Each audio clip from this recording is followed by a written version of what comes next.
How to make money in pre-construction. In this video, I'm going to tell you some stories and explain how you actually make money when others are basically bleeding cash. So I'm going to talk to you about the specifics. I'm going to tell you exactly how to do it and give you some references that you can go purchase, not for a lot of money, but purchase right now to have a complete outline and have a great experience. If you're into that, stay with us.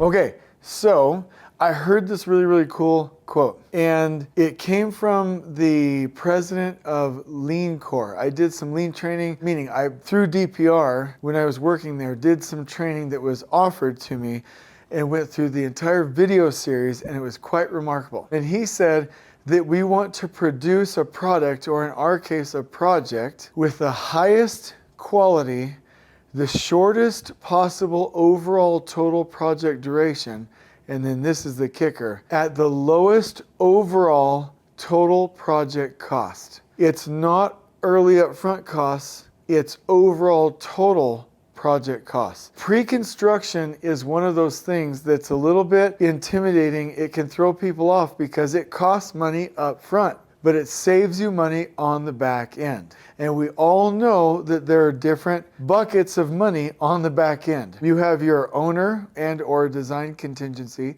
you have your contractor contingency, and then you have, if everything goes well, your fee. If you don't do pre-con, you will, as a historical fact, eat into these. And so let me tell you a quick story here. And I'm not super proud of it because it was indicative of poor leadership on my part. I grew up, and I want to praise Hensel Phelps for this. I grew up as a field engineer. I was a field engineer for 4 years before going on to the normal operations path roles. Then I was always on projects with field engineers. Taught the field engineers, used them, not use them in a bad way, but utilize their expertise as a part of the team. They would do frontline quality, safety, lift drawings, the layout and control. It was beautiful. And I remember another job later on down my career with a different company, you don't know who I'm talking about, that did not have field engineers. And I was like, okay. And they're like, we do it all the time. It's not a big deal. And we can't really afford it. We can't afford the upfront costs. We can't afford to have them a couple weeks before getting ready for primary control.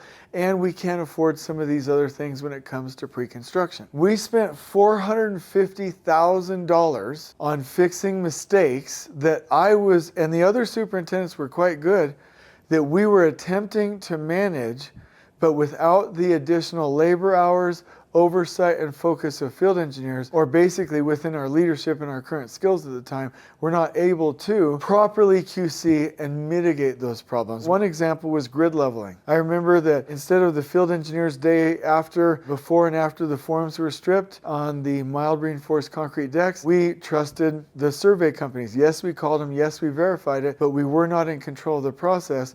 The decks deflected. We had $350,000 worth of floor floating, and we could not go back and justify where the problem came from because we did not have field engineers that were doing grid leveling with internal notes that could prove the root cause of the problem. Yes, it's my fault, but it's my fault even before that mistake not having field engineers because couldn't afford it technically, couldn't afford the pre-con time, couldn't afford to get out ahead of the problem.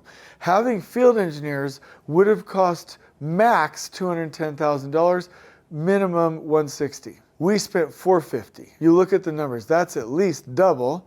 Most of the time in construction, if you spend $180,000, and let's just say it's a balloon number like $180,000, and you prevent these problems versus you don't spend the time in pre-construction and then you spend $800,000, you know, it could be not twice the amount of cost, 3, 4, 5, 6, 7, 8, 9, 10 times the cost. So that comment that you have the lowest overall total project cost is key. We've got to loop in the contingency bucket. We've got to loop in shared savings. We've got to loop in our fee to the thinking here, because as soon as you do that, oh my gosh, this is so good. Please, if you like this video, please like it. As soon as we realize that, we realize that these upfront costs aren't costs, They're investments, and they will help you to be successful throughout the entire project and not just look myopically at the beginning. And so most contractors are bleeding money, not because they're paying for pre-con, but because they're not,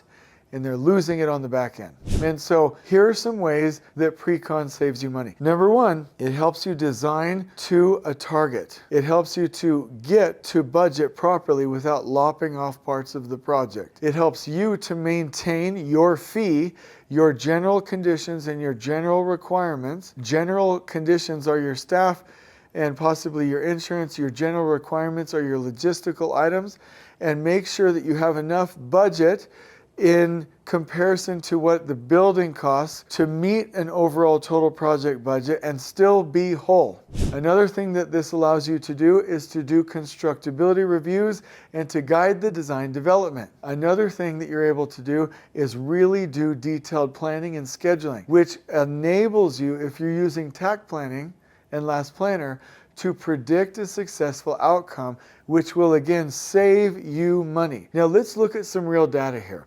In the book, How Big Things Get Done, which in the book they say that planning a project has great outcomes, not planning a project, meaning not taking the time in pre-construction, does not. Let me give you the numbers for when you don't plan the project properly, use the right systems, and train your people. Out of over 16,000 representative projects, only 48% hit budget. Only 8%, it's actually like 7.9, only 8% hit on budget on time. And I hope you're sitting down like I am to hear this last one. Only 0.5% of those 16,000 were on budget, on time, the way the owner had expected. And it's because you open this window of doom. You're finding all of your problems on the project during construction when it costs you 10 times the amount, when you should have found these problems in pre-construction when all you had to do was erase the whiteboard. And I will tell you, in our own construction company, if the owner will not pay for pre-con, we pay for it. Because even if we do lose 10 grand, 50 grand, something like that, and let's say it's not paid for, we do not recoup that in our fee. Even so, we do not have hundreds of thousands or possibly millions of dollars at risk because we didn't plan the project. And the other thing that I want to say is that if you're on the project early enough in pre-con, you're able to have your trade partners on early enough, get started well, have the right design, have the right pricing, have the right partners, and have the right coordination, and most importantly for me, the right coordination of the site and underground utilities and anything you need for foundations, and to make sure you have your long lead procurement. We've always had problems with the supply chain. We're like COVID-19, supply chains, tariffs. Hey, that's real. That's a real bear. Right? That's what we say in our family. My wife is super scared of bears. And when something's real, we say that's a real bear. That's a real bear. But before we had COVID-19 and tariffs and supply chain issues and an economy of scarcity, we had those problems. We've always had to order curtain wall early.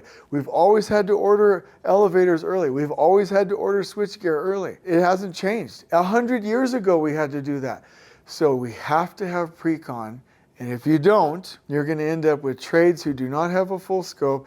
You're going to exceed your overall budget and your buyout contingency. You're going to eat into your contractor contingency, and it's probably going to eat into your fee. You're most likely going to overrun your substantial completion date because that is a historical fact, and it will crash land. It will affect you. It will affect your family, and it will not be a successful project. And so you will make money when you do pre-con.